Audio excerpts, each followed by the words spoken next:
చూసి చదవండి. ప్రకటన గ్రంథము 5వ అధ్యాయము 5వ వాక్యం చదువుకుందాం. ప్రకటన గ్రంథము 5వ అధ్యాయము 5వ వాక్యాన్ని మనం చదువుకుందాం. ఆ పెద్దలలో ఒకడు, ఏడవకుము, ఇదిగో దావీదు. సౌండ్ 4 సౌండ్ పెట్టు. ఆ పెద్దలలో ఒకడు, ఏడవకుము. సౌండ్ ఆన్ చేయండి. మైకులు చదవండి, సౌండ్ పెట్టినాను. ఆ పెద్దలలో ఒకడు, ఏడవకుము, ఇదిగో దావీదుకు చిగురైన యూదా గోత్రపు సింహము 7 ముద్రలను తీసి ఆ గ్రంథమును విప్పుటకై జయము పొందెనని నాతో చెప్పెను. ఇక్కడ మనం చదువుతున్న వాక్యంలో అందరూ వినండి. ఇది ప్రకటన గ్రంథము. ఏ గ్రంథం అంట? ప్రకటన గ్రంథము. దేవునికి ఇష్టమైన శిష్యుడు యోహాను గారు. ఆ యోహాను గారికి జరగబోయే కార్యాలన్నీ కూడా దేవుడు తెలియచేస్తాడు. ఆయనకి ఎప్పుడు ఆయన రొమ్మును ఆనుకుంటాడు. ఆయన ఎవరైనా యోహాను గారు దేవుడికి చాలా ఇష్టమైన శిష్యుడు అనమాట. ఆయనకి మాత్రమే ఇది మొత్తం కూడా ఆయన బయలుపరిచినాడు. ఆయన ఆత్మరూపిగా ఆయన పరలోకాన్ని తీసుకెళ్ళి అన్నీ చెప్పి చూపించి వినిపించి జరగబోయే కార్యాలన్నీ కూడా, ప్రకటన గ్రంథం అంటే ఏంటి, జరగబోయే కార్యాలన్నీ కూడా ముందుగానే చూపించాడు. అంటే ఇక్కడ మనం చూసినట్లయితే ఒక దినం రాబోతుంది. ఆ దినాన్ని ఏంటంటే బైబుల్ అనేది ఉండదు. వినండి అందరు చక్కగా. ఈరోజు మన చేతిలో 200 300 పెడితే బైబిల్ దొరుకుతుంది. ఫోన్లో యాప్లోకి వెళ్ళిపోతే బైబిల్ యాప్ దొరుకుతుంది. చర్చికి వస్తే వాక్యం మనకి వినపడుతుంది. పాస్టర్లు ఎవరు చూస్తే వాక్యాలు చెప్తూ ఉంటారు. కానీ ఒక దినం రాబోతుంది, చర్చికి వస్తే చర్చిలో సాతాను ఉంటుంది. ఎవరుంటారంట? చర్చికి వస్తే ఎవరుంటారు? 2వ దర్శనం 2వ అధ్యాయం 4వ వాక్యంలో ఉంటుంది. సాతాను చర్చికి వస్తే వాక్యం అనేది ఎక్కడా దొరకదు భూమి మీద. ఈ దినాన్ని మనం బైబిల్ పట్టుకోవడం కష్టంగా ఉంది. కొంతమంది బైబిల్ తీసుకుని చర్చి రావడం కష్టంగా ఉంది. కొంతమంది పొద్దున్న లేచి బైబిల్ చదవడం కష్టంగా ఉంది. ఒక దినం రాబోతుందండి, ఆ దినాన్న బైబిల్ అనేది ఉండదు. ఇందులో పైన 3వ వాక్యంలో, అయితే పరలోకమందు కానీ భూమి మీద కానీ భూమి కింద కానీ ఆ గ్రంథం ఇప్పుటకైను చూచుటకైను ఎవరికి శక్తి లేకపోయింది. ఎక్కడంట? పరలోకమందు కానీ భూమి మీద కానీ భూమి కింద కానీ ఆ గ్రంథం ఇప్పుటకైను చూచుటకైను ఎవరికి శక్తి లేకపోయిను. ఆ గ్రంథం విప్పుటకైను చూచుటకైను యోగ్యుడైన వాడు కనబడనందున నేను బహుగా ఏడ్చుచుంటిని. ఎవరు ఏడుస్తారండి? యోహాను గారు. ఎవరంట? ఇది జరగబోయే కార్యాన్ని దేవుడు ముందుగానే చూపించాడు. కాబట్టి ఒక దినం రాబోతుంది. ఆ దినాన్న దేవుని యొక్క వాక్యం మనకు దొరకదు. ఎంత వెతికినా బైబిల్ వాక్యం ఎక్కడ మనకి వినపడదు. ఈ దినాన్ని మనం పొద్దున్న లేస్తే సెల్ ఫోన్ చూసుకున్నాం, సెల్ ఫోన్లో పాటలు వింటున్నాం, ఏదేదో చూస్తున్నాం. కానీ ఒక దినాన్న మనం ఎంత వెతికినా కూడా ఈ నిర్లక్ష్యం అనేది అప్పుడు తెలుస్తుంది. ఇప్పుడు ఎవరికైనా దొరికినప్పుడు దాని విలువ తెలియదు, దొరకనప్పుడు విలువ తెలుస్తుంది. ఆకలి లేనప్పుడు బిర్యానీ పెట్టినా ఇష్టం ఉండదు, ఆకలి వేసినప్పుడు సద్దనం ఉన్నా పర్వాలేదు. ఎందుకని? ఆ విలువ తెలుస్తుంది అప్పుడు. కాబట్టి ఇక్కడ యోహాను గారు ఏమంటున్నారంటే, ఆ గ్రంథాన్ని ఇప్పుటకు చూచుటకైన యోగ్యుడు ఎవడు లేడా అని చెప్పి ఆయన ఏం చేస్తాడు? ఏడుస్తూ ఉన్నాడు. అప్పుడు వెంటనే పెద్దల్లో ఒకడు వచ్చి, ఏడవకము, ఇదిగో దావీదునకు చిగురైన యూదా గోత్రపు సింహము 7 ముద్రలను తీసి ఆ గ్రంథం ఇప్పుటకై జయము పొందెను. ఎవరంట ఆయన? దావీదుకు చిగురైన వాడు ఎవరు? యేసుక్రీస్తు. ఏ గోత్రం వచ్చాయండి? యూదా గోత్రం. యేసుప్రభు గోత్రం ఏ గోత్రం అంట? యూదా గోత్రం. ఇప్పుడు ఇశ్రాయేలు ప్రజలు ఎవరండి? యూదులు. ఎవరంట? 12 గోత్రాలు మొత్తం. 12 గోత్రాలు. ఎన్ని గోత్రాలు మిగిలిన ఇశ్రాయేలు ప్రజలు అంటే? ఒక గోత్రం మిగిలిన. మిగతా అందరూ అన్ని జనులుగా మారిపోయారు. వాళ్ళందరూ అలా చెదిరిపోయారు. యూదులు మాత్రమే యెరూషలేములో ఉన్నారు. ఆ యూదులు మాత్రం కొంత అమెరికాలో ఉన్నారు, ఇంకా కొన్ని దేశాల్లో చెదిరిపోయినారు. మన ఇండియాలో ఉన్నారు చాలామంది యూదులు. ఎన్నో స్థలాల్లో, గుంటూరులో, ఇంకెక్కడెక్కడో, కేరళలో చాలా స్థలాల్లో యూదులు ఉన్నారు. ఇక్కడ కూడా వీళ్ళందరూ కూడా ఎప్పుడు వెళ్తారంటే, ప్రభు 1000 ఏళ్ళ పరిపాలన చేసే సమయానికి ఏం చేస్తారు? అందరూ చేర్చబడతారు, అక్కడికి వెళ్ళిపోతారు. అక్కడికి వెళ్ళిపోయి అందరూ కలిసి దేవునితో ఉంటారు. అయితే ఇక్కడ ఎందుకు ఇదంతా చదువుతున్నామంటే, దేవుని బిడ్డైన మనందరికి కూడా ఈ గ్రంథాన్ని విప్పడానికి కానీ చూచడానికి కానీ యోగ్యత ఎవరికి లేదు, శక్తి ఎవరికి లేదు, అధికారం ఎవరికి లేదు. కానీ యేసుక్రీస్తు మాత్రమే ఉంది. ఎవరికి ఉందంట? చక్కగా వినండి ఈ సబ్జెక్టు. యేసుక్రీస్తు మాత్రమే ఉంది. యేసుక్రీస్తుకి ఎందుకని ఉంది? ఎవరైనా తెలుసా చెప్పండి. దేవుడిగా వద్దు, దేవుడు కాబట్టి ఆయనకు అధికారం ఉంది, ఆయన తీస్తానే మాట పక్కన పెట్టేసి, అసలు యేసుక్రీస్తు ఎందుకు దీని యొక్క అధికారం పొందినవాడు, దీన్ని పొందడానికి ఎందుకు జయించిన వాడు కనబడుచు చెప్పండి. అమ్మా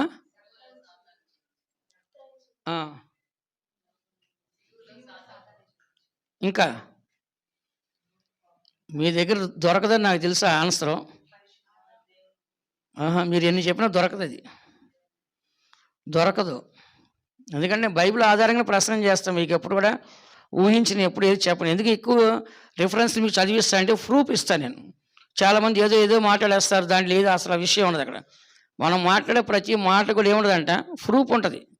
అది మనకే అర్థమైద్ది, ఇతరులకు చెప్పడానికి కూడా అవకాశం ఉంది. ఎందుకు ఆయనకు అధికారం ఉంది అంటే రోమరాసి పత్రిక 8వ అధ్యాయం 2వ వాక్యం మీరు చదివితే మీకు స్పష్టంగా మీ నోటితో మీరే చెప్తారు ఎందుకనేది. క్రీస్తు యేసునందు జీవమునిచ్చు ఆత్మ యొక్క నియమము పాప మరణముల నియమము నుండి నన్ను విడిపించెను. ఎట్లనగా ధర్మశాస్త్రము దేనిని చేయజాలకపోయేనో దానిని దేవుడు చేసెను. ఇప్పుడు ఏమర్థమైంది మీకు చెప్పండి, ఏమర్థమైంది ఇప్పుడు? ఇంకా అర్థం కాదా? ధర్మశాస్త్రము నెరవేర్చలేని దాన్ని ఆయన నెరవేర్చాడు. ధర్మశాస్త్రాన్ని ఆయన నెరవేర్చాడు అంటే వాక్యాన్ని ఆయన నెరవేర్చాడు. చక్కగా వినండి. ధర్మశాస్త్రము దేన్నైతే చెయ్యజాలలేకపోయిందో అంటే ఏంటి? ధర్మశాస్త్రం కూడా చేయలేని కార్యాన్ని యేసు ఏం చేశాడు? నెరవేర్చాడు. అంటే ధర్మశాస్త్రాన్ని నెరవేర్చేసి ధర్మశాస్త్రం నెరవేర్చలేని కార్యాలు కూడా నెరవేర్చాడు. అంటే ఏంటి? వాక్యాన్ని కంప్లీట్గా ఆయన అనుసరించి జీవించాడు. కాబట్టి ఆయన వాక్యానుసరం జీవించాడు కాబట్టి వాక్యాన్ని తెలిసే యోగ్యత అర్హత ఆయనకి ఉంది. అర్థమైంది ఇప్పుడు మీకు సబ్జెక్టు? ఏమర్థమైంది మీకు ఇప్పుడు? ఎందుకు ఆయనకి అధికారం ఉంది? వాక్యానుసారంగా జీవించాడు కాబట్టి వాక్యాన్ని ముట్టుకునే యోగ్యత అర్హత ఆయనకి ఉంది. అందుకని ఇక్కడ చదువుతున్నాము, ఇక్కడ ఏమని చదువుతున్నాం? ధర్మశాస్త్రం దేనిని చెయ్యజాలలేకపోయినో దేవుడు దానిని చేశాడు. కాబట్టి ధర్మశాస్త్రం నెరవేర్చలేని దాన్ని, ధర్మశాస్త్రం చేయలేని దాన్ని ఇక్కడ యేసు ప్రభు ఏం చేశాడంట? ధర్మశాస్త్రాన్ని ఏం చేశాడంట? నెరవేర్చాడు. కాబట్టి ఇదంతా ఎందుకు చదువుతున్నామంటే యేసు ప్రభు భూమి మీదకి వచ్చినప్పుడు ఆయన వాక్యానుసారంగానే జీవించాడు. బహుశా మీ అందరికి తెలుసు, ఆయన శరీరధారిగా వాక్యం ద్వారా భూమి మీదకి వచ్చాడు. ఆయన చెప్పిందంతా వాక్యమే, ఆయన చేసినంత వాక్యమే, ఆయన జీవితం నెరవేరిందంతా ప్రవచనాలు వాక్యమే. కాబట్టి సమస్తం కూడా ఆయన దేన్ని ఆధారం చేసుకుని జీవించాడు యేసు ప్రభు? చెప్పండి. సాతాను యేసు ప్రభుతో దేంతో పోరాడింది చెప్పండి తెలుసు వాళ్ళు. సాతాను యేసు ప్రభుతో 40 రోజులు ఏ ఆధారంతో పోరాడింది? వాక్యంతోనే. నీ దేవుడు రాను రొట్టెలు చేస్తున్నాడుగా, రొట్టెలు చెయ్యి. ఇక్కడ నీ దూకితే దేవుడు ఎత్తి పట్టుకుంటాడుగా, పట్టుకో అంటే. సాతాను ఎవరితో యేసు ప్రభుతో ఎలా పోరాడుతుంది? వాక్యంతో పోరాడుతుంది. కాబట్టి సాతాను కూడా వాక్యంతో మనతో పోరాడుద్ది. కాబట్టి మనం చాలా జాగ్రత్తగా ఉండాలి, వాక్యం బాగా తెలిసి ఉండాలి.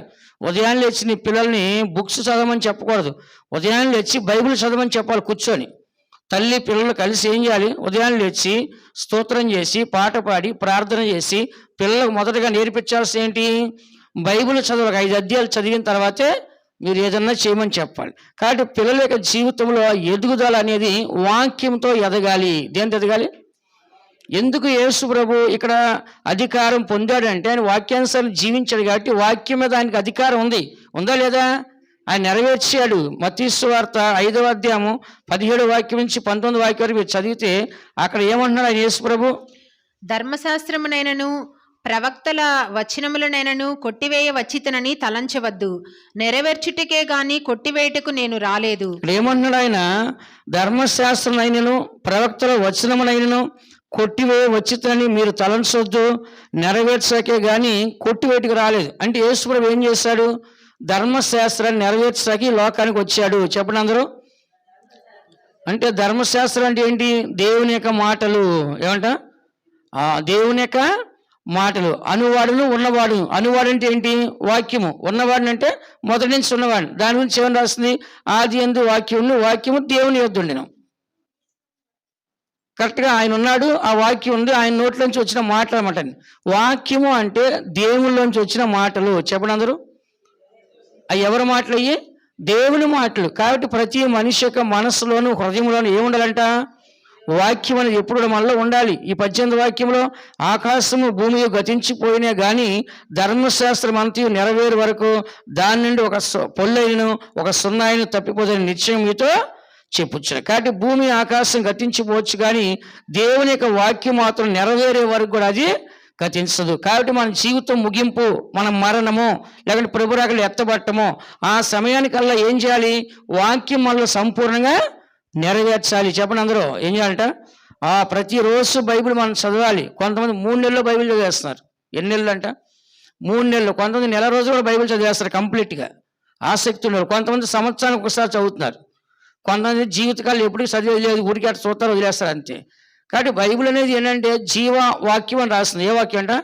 జీవవాక్యం. ఆ జీవవాక్యం మనలో ఉన్నప్పుడు మనలో జీవం కలిగిద్ది, మనల్ని జీవింపజేస్తుంది, నిత్య జీవానికి మనల్ని సిద్ధపరిచిద్ది. అందుకని ఇక్కడ మనం చదువుచున్నాము 19వ వాక్యంలో, కాబట్టి ఈ ఆజ్ఞలో మిగులు అల్పమైన దాన్ని దాన్ని మీరి మనుషులకు అలాగ చేయి బోధించేవాడు ఎవడో వాడు పరలోక రాజ్యంలో మిగులు అల్పుడు అనబడినో, అయితే వాడిని గైకొని బోధించేవాడు ఎవడో పరలోక రాజ్యంలో గొప్పవాడు. ఇప్పుడు పరలోక రాజ్యం గొప్పవాడు ఎవరండి? యోగ్యుడు, అర్హుడు. ఎవడు గొప్పవాడు? వాక్యాన్ని నెరవేర్చిన వాడు. చెప్పండి అందరూ. నువ్వు పరలోక రాజ్యంలో, రేపు పరలోక రాజ్యంలో బైబిల్ తెరవాలన్నా, బైబిల్ గ్రంథాన్ని నువ్వు చూడాలన్నా, నీకు అధికారం కావాలంటే భూమి మీద ఉన్నప్పుడు ఏం చేయాలి? నెరవేర్చాలి. నువ్వు ఒక సబ్జెక్టు పాస్ అయితేనే నీకు సర్టిఫికేట్ ఇస్తారు, పాస్ అయినట్లుగా. నువ్వు ఫెయిల్ అయితే నీకు సర్టిఫికేట్ ఇవ్వరు. అలాగే నీ భూమి మీద ఉన్నప్పుడు దేవుని యొక్క ఆజ్ఞలన్నీ మనం ఏం చేయాలంట? నెరవేర్చినప్పుడు వాడు ఎక్కడ ఉంటాడంట? పరలోక రాజ్యంలో గొప్పవాడుగా. చెప్పండి అందరూ. ఎలా ఉంటాడంట?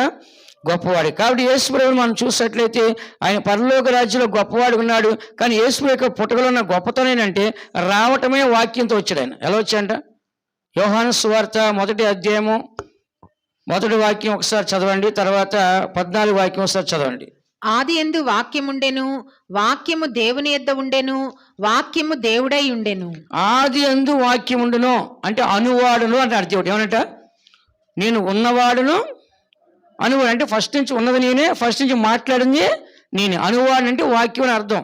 కాబట్టి ఆదియందు వాక్యం ఉండెను, ఆ వాక్యము దేవుని యొద్ద ఉండెను. అంటే ఆ వాక్యం ఎవరిలోంచి వచ్చింది? దేవుళ్ళలోంచి వచ్చింది. చక్కగా వినండి. ఎక్కడి నుంచి వచ్చిందంట? దేవుళ్ళలోంచి ఆ వాక్యం వచ్చింది. కాబట్టి ఆ వాక్యమే దేవుడై ఉన్నాడు. అంటే దీని రివర్స్లోకి వెళ్ళాలి మీరు. ఫస్ట్ ఇక్కడ ఉంది ఆది అంటే స్టార్టింగు వాక్యం ఉంది, ఆ వాక్యము దేవుని యొద్ద ఉంది, ఆ వాక్యము దేవుడు అయినాడు. దాని రివర్స్లో వస్తే ఏమైంది? ఫస్ట్ దేవుడు, దేవుని దగ్గర వాక్యము, ఆ వాక్యమే దేవుడు అయినాడు. అంతే కదా? కాబట్టి చదువుతున్న వాక్యంలో 14వ వాక్యం చదవండి. ఇప్పుడు చక్కగా అర్థమైంది మీకు. ఆ వాక్యము శరీరధారి అయి కృపాసత్య సంపూర్ణుడుగా మన మధ్య నివసించెను. తండ్రి వల్ల కలిగిన అద్వితీయ కుమారుని మహిమ వలె మనము ఆయన మహిమను కనుగొంటిమి. హల్లెలూయా. ఇక్కడ మనం చదువుతున్న వాక్యంలో ఆ వాక్యము శరీరధారి అంటే ఏంటి? ఆ వాక్యం అనే దేవుడు ఇప్పుడు ఎలా వచ్చాయంటే శరీరం ధరించుకొని ఒక మనిషి రూపంలో వచ్చేస్తాడు. ఎవరైనా దేవుడు. చెప్పండి అందరూ. దేవుడు ఎలా వచ్చాడు? ఇప్పుడు శరీరం. అంటే ఆ వాక్యం ఎలా మారిపోయిందంటే ఇప్పుడు శరీరంగా మారిపోయింది. అంటే ఇప్పుడు ఆ శరీరంలో ఏముంది? వాక్యం ఉంది. ఆ వాక్యం అంతా ఎక్కడుంది? శరీరంలో ఉంది. ఇప్పుడు ఆ వాక్యం శరీరంలో మిక్సింగ్ అయిందా అవలేదా? అయిపోయింది. అలాగే నీ దినాన్న బైబిల్ రాస్తుంది, ఆయన శరీరధారి ఉన్న దినములో మహారోదనంతో కన్నీరుతో ప్రార్థన చేసి రాస్తుంది. అంటే ఏంటంటే శరీరంలో ఉన్నప్పుడు ఈ వాక్యానుసారం మనం జీవించాలి. సచ్చిందర నరకంలోకి వెళ్ళి నేను వాక్యానుసారం జీవిస్తా అంటే కుదిరిద్దా? కుదరదు. కుదిరిద్దా? ఇక్కడే మనకు మారు మనసు, పాపక్షమాపణ, బాప్తిస్మం, రక్షణ ఉంటుంది. కానీ చచ్చిపోయిన తర్వాత అక్కడికి పోయి నేను ప్రార్థన చేస్తానంటే కుదిరిద్దా? ఒక ఆయన ప్రార్థన చేశాడు పాతాళం. ఎవరైనా ధనవంతుడు లాజరు ప్రార్థన చేశాడు, తండ్రి అయిన అబ్రహామా, నీ దగ్గర లాజరు యొక్క వేలు నీళ్ళలో ముంచి నా 4 తలపమంటే నాయన అక్కడ వారు ఇక్కడ రావడానికి కానీ ఇక్కడ వారు అక్కడికి వెళ్ళడం కానీ లేదని చెప్పి. ఎందుకు ఇలా చెప్తున్నానంటే దేవుని బిడ్డ మన అందరం కూడా ఈ చివరి దినాల్లో శరీరంలో ఉన్నప్పుడే దేవుని చిత్తం చేయాలి. యేసుప్రభువు ఉన్నాడు, తండ్రి ఇదిగో నా కొరకు శరీరం అమర్చిన్నావు, నీ చిత్తం చేరి నేను వచ్చిన. అంటే ఇప్పుడు మనం ఏంటి? ఈ శరీరంలో ఉన్నప్పుడే వాక్యానుసారం జీవించాలి. ఏంటి? కృపను పొందుకోవాలి, లేకపోతే విశ్వాసం పొందుకోవాలి, పరిశుద్ధి పొందుకోవాలి. ఇవన్నీ దేనిలో చేయాలి? మనము శరీరంలో. అందరూ ఏమంటారంటే యేసుప్రభువు దేవుడు కాబట్టి అన్నీ చేశాడు, మనం చేయలేమండి అంటారు. యేసుప్రభువు దేనిలో చేశాడు? శరీరంలోనే చేశాడు. దేనిలో చేశాడంట? శరీరంలోని. ఇప్పుడు ఆ వాక్యం కలిగిన దేవుడు ఎలా వచ్చేసాడు మన దగ్గరికి? శరీరధారిగా వచ్చాడు. విన్నారు అందరూ? ఎలా వచ్చాడంట? శరీరధారిగా వచ్చాడు. ఆ దేవుడే జీవము, ఆ వాక్యమైన దేవుడు చివరికి ఎలా వచ్చేసంటే ఆయన ఒక శరీర అవతారంలో ఈ లోకానికి వచ్చాడు. అంటే ఇప్పుడు వాక్యం ఏమయ్యిందంట? శరీరం అయ్యింది. చెప్పండి అందరూ. మనుషులు రొట్టె వలన కాదు, దేవుని నోటి వచ్చే మాట వలన జీవించును. అర్థమైంది ఇప్పుడు మీకు? కానీ దేవునికి మాటే వాక్యము. ఆ వాక్యం ఉంటే ఆ శరీరం ఏమైందంట? జీవిస్తుంది. అని మన యేసుప్రభువుకి అధికారం ఎలా వచ్చింది చెప్పండి. ఇప్పుడు మీరు అందరూ చెప్పండి మీ నోటితో. వాక్యానుసారంగా జీవించాడు, వాక్యానుసారంగా పరలోకం నుంచి వచ్చాడు, వాక్యాన్ని ఆయన నెరవేర్చాడు, వాక్యాన్ని ఆయన బోధించాడు. వాక్యానుసారం కాకుండా ఒక్క మాట ఆయన మాట్లాడా? ఏ ప్రసంగం చేసినా వాక్యానుసారంగా చేశాడు. ఎవరికి బోధించినా వాక్యానుసారంగానే ఈ దినాన్న మట్టల ఆదివారం అంటారు. ఏ ఆదివారం అంటాం? మట్టల ఆదివారం నాడు దేవుడు ఒలీవల కొండకి వెళ్ళి అక్కడి నుంచి ఏం చేశాడు? మీరు వెళ్ళి ఆ గ్రామానికి వెళ్ళి ఒక గాడిద పిల్ల తీసుకురండి అని చెప్పి అక్కడి నుంచి యెరూషలేముకి వెళ్ళి అక్కడ ఆయన వస్తున్నప్పుడు ఏం చేశాడు? ఆయన గాడిద పిల్ల ఎక్కి ఆ వస్త్రాలను దాన్ని పరిచి, ఈత మాటలన్నీ పరిచి కింద, ఆ తర్వాత హోసన్లకి జయమని చెప్పేసి తీసుకెళ్ళి ఇలాగా ఆ దినాన్ని అక్కడి నుంచి దేవాలయంకి వెళ్ళి అక్కడికి వెళ్ళి కోడాలు పట్టుకుని అందరూ కొట్టి ఆ దేవాలయాన్ని దొంగల గృహంగా మార్చారని చెప్పి అంతా శుద్ధి చేశారు. ఈ రోజున ఇది మట్టల ఆదివారం అంటారు. ఇది మీకు అంతమంది చెప్పాను కానీ ఈరోజు నేను చెప్పట్లేదు. కానీ దేవుని బిడ్డలైన మన అందరం కూడా యేసు ప్రభువుకి అధికారం ఎక్కడి నుంచి వచ్చిందండి? నా తండ్రిలు దొంగల గృహంగా మార్చని చెప్పి కోడాలు పట్టి కొట్టాడు ఆయన. ఎక్కడి నుంచి వచ్చినది? వాక్యం ఆయనలో ఉంది. నీలో నాలో వాక్యం అంటే బైబిల్ చెప్తుంది నీ ఇంటి గురించి ఆసక్తి నన్ను భక్షించుతుంది. నువ్వు వాక్యానుసారంగా జీవించే దేవుని బిడ్డవైతే దేవునికి ఇంటిని గురించిన బాధ్యత నీకు ఆసక్తి ఉంటుంది. కాబట్టి ఈ దినాలు అనేకులకి దేవుని ఆసక్తి లేకపోవడం గల కారణం అంటే వాక్యం లేదు. అందుకే మనం చిన్నపిల్లలు కూడా ఏం నేర్పిస్తున్నాం? సండే స్కూల్లో వాక్యం నేర్పిస్తున్నాం. పెద్ద అయిన తర్వాత ఏం నేర్పిస్తున్నాం? వాక్య సంఘంలో వాక్యాన్ని బోధిస్తున్నాం. మీ చేతులు ఉండేది ఏంటది? బైబిల్. దానిలో ఏం నేర్చుకున్నారు? వాక్యమే. ఈరోజు మన చేతిలో బైబిల్ ఉంది, ఫోన్లో బైబిల్ ఉంది. కానీ ఒకరోజు రాబోతుంది ఫోన్లో బైబిల్ ఉండదు, చేతిలో బైబిల్ ఉంది. బైబిల్ అని రాస్తుంది ఇక్కడ పరలోకమందు కానీ, భూలోకమందు కానీ, ఆకాశమందు కానీ ఎవరికి అధికారమో లేదు. అది యేసు ప్రభువుకు మాత్రమే అధికారము ఉంది. ఎందుకు చెప్తున్నా అంటే రాబోయే కాలము మీరు మందిరానికి వస్తే కనుక 2వ దశలోనికె రాసిన పత్రిక 2వ అధ్యాయం 4వ వాక్యం చదివితే సాతాను ఉంటది, దేవుడు ఉండడు. 2వ దశలోనికె 2వ అధ్యాయం 4వ వాక్యం. ఏది దేవుడనబడనో ఏది పూజింపబడనో దానినంతటినీ ఎదిరించుచు దానికంతటికి పైగా వాడు తన్ను తానే హెచ్చించుకొనుచు తాను దేవుడనని తన్ను కనపరుచుకొనుచు దేవుని ఆలయంలో కూర్చుండును. ఎక్కడునండి? దేవుని ఆలయంలో. ఏది దేవుడు అనబడినో ఏది పూజించబడినో దాని అంతటిని ఎదిరించి దాని అంతటికి పైగా వాడు తన్ను తానే హెచ్చించుకొనుచు తాను దేవుని కనపరుచుకొనుచు దేవుని ఆలయంలో కూర్చుండును. ఇప్పుడు మీరు చర్చికి వస్తే ఎవరుంటారు? అప్పుడు ఇవాళ చర్చికి రమ్మంటే రాలేకపోతున్నారు, బైబిల్ చదవమంటే చదవలేకపోతున్నారు. చర్చికి వచ్చి ఆదివారం వాక్యం రండి, వారం అంతా రావట్లే, వారం ఒక రోజైనా రండి అంటే రాలేకపోతారు. కానీ ఒక దినాన మన దేవుని మందిరానికి వస్తే దేవుని ఆలయంలో ఎవరు ఉంటారు చెప్పండి? సాతాను ఉంటుంది. కాబట్టి దేవుని ఆలయంలో వాక్యం దొరకలేదు కదా, మరి ఇంకెక్కడికైనా వెళ్ళేసి వాక్యం విందామని చెప్పేసి మనుషులు పరిగెడతారు. ఆమోస్ గ్రంథము 8వ అధ్యాయము 11వ వాక్యం 12వ వాక్యం చూడండి. ఎక్కడికి వెళ్ళినా వాక్యం దొరకదు. ఆమోస్ గ్రంథము 8వ అధ్యాయం 11, 12 వాక్యాలు మీరు చదివితే రాబోవు దినములందు దేశములో నేను క్షామము పుట్టింతును, అది అన్నపానములు లేకపోవుట చేత కలుగు క్షామము కాక యెహోవా మాటను వినకపోవుట వలన కలుగు క్షామముగా ఉండును. ఇదే యెహోవా వాక్కు. కాబట్టి జనులు యెహోవా మాట వెతుకుటకై ఈ సముద్రము నుండి ఆ సముద్రము వరకును ఉత్తర దిక్కు నుండి తూర్పు దిక్కు వరకును సంచరించుదురు, కానీ అది వారికి దొరకదు. కానీ మనం చదువుతున్న వాక్యంలో దేవుని బిడ్డైన మనము ఈ సత్యాన్ని చదువుతున్నాం. ఏమని చదువుతున్నాము? రాబో దినములో ఎందు దేశంలో క్షామం అంటే కరువు. ఏమంట? క్షామం అంటే కరువు పుట్టిస్తాను. అది అన్నపానము లేకపోతే కలిగే కరువు కాదంట. అది ఏ కరువు అంట? యెహోవా మాట వినకపోవటం వలన కలుగు క్షేమముగా ఉండును. దేవుని వాక్యానుసారంగా జీవించకపోవటం వలన, వాక్యానికి లోబట్టకపోవడం వలన, వాక్యానుసారంగా జీవించకుండా ఉండటం వలన కలిగే ఆ కరువు ఇక్కడ 12వ వాక్యంలో. కాబట్టి జనులు యెహోవా మాట వెతుకుటకై ఈ సముద్రం నుంచి ఆ సముద్రం వరకడం, ఉత్తర దిక్కు నుండి తూర్పు దిక్కు వరకడం సంచరించదు, కానీ అది వారికి దొరకదు. దొరికిద్దా చెప్పండి? భూమి మీద బైబిల్ ఉంటుందా? ఈ దినాన్ని మనం బైబిల్ పెట్టుకోవాలంటే కష్టంగా ఉంది, బైబిల్ చదవాలంటే కష్టం ఉంది, వాక్యం వినాలంటే కష్టంగా ఉంది. కాబట్టి ఈ దినాల్లో మనకి ఏమైపోతుందంటే వాక్యం అనేది చాలా తగ్గిపోతుంది. నేనైతే పొద్దున్నే వాకింగ్కి పోతాను బయటికి. ఈ పక్కనే పార్క్ ఉంది పక్కన. పార్కులో నడవను కానీ బయట చుట్టూ పెద్ద రోడ్డు ఉండదు. మీరు నమ్మండి కరెక్ట్గా 1 గంట సేపు ఒక పాస్టర్ ప్రసంగింటా నేను వాకింగ్ చేసేటప్పుడు కూడా ఒక ప్రసంగం మంచి పాస్టర్లు ఉంటాయి, అది పెట్టుకొని నేను వింటూ గంట సేపు వాకింగ్ చేసి ఇంటికి వస్తాను. ఎందుకంటే మనకి ఎప్పుడు కూడా ఎక్కడ ఉండాలి, మన మైండ్లో వేరే ఆలోచన రాకూడదు. సైతాన్ ఎన్నో ఆలోచనలు తీసుకొస్తుంది, ఎన్నో తలంపులు తీసుకొస్తాయి. అవన్నీ రాకుండా అంటే ఎప్పుడు ఏం చేయాలి, మనము వాక్యాన్ని మనము వింటూ ఉండాలి. అందుకని ఇక్కడ చదువుతున్న వాక్యంలో యెహోవా మాట వెతుకుటకై ఈ సముద్రం నుంచి ఆ సముద్రం వరకు, తూర్పు నుంచి ఉత్తరం వరకు ఎక్కడికి వెళ్ళినాడు ఏం దొరికిద్దంట, వాక్యము దొరకనే. అందుకని దినాల్లో బైబిల్ చెప్తుంది మనకు దొరికినప్పుడే మనం వెతకాలండి. యెహోవా మీకు దొరుకు కాలం ముందు వెతుకుడి, ఆయన సమీపంలో ఉండగానే ఏం చేయాలంట, వేడుకొనిడి. కాబట్టి దేవుడు దొరికినప్పుడే మనం వెతకాలి, ఆయన సమీపంలో వేడుకోవాలి. ఒక దినాన్న దేవుడు పరిశుద్ధులు ఎత్తబడిన తర్వాత భూమి మీద దేవుని కృప ఉండదు, పరిశుద్ధ ఆత్మ ఉండదు, ప్రార్థన చేస్తే మన ప్రార్థన జవాబు రాదు. ఇక ఆ కాలం అంతా దేవతతో భూమి మీదకి రారు. ఎందుకని, శ్రమల కాలము, మహాశ్రమల కాలం. ఎవరి చేతుల్లో అధికారం అంతా సాతానికి ఇచ్చేస్తాడు దేవుడు. దేవుని పిల్లలు దేవుని లోబడపోవటం వలన దేవుడే సాతానికి అప్పగిస్తున్నాడు. విన్నారా?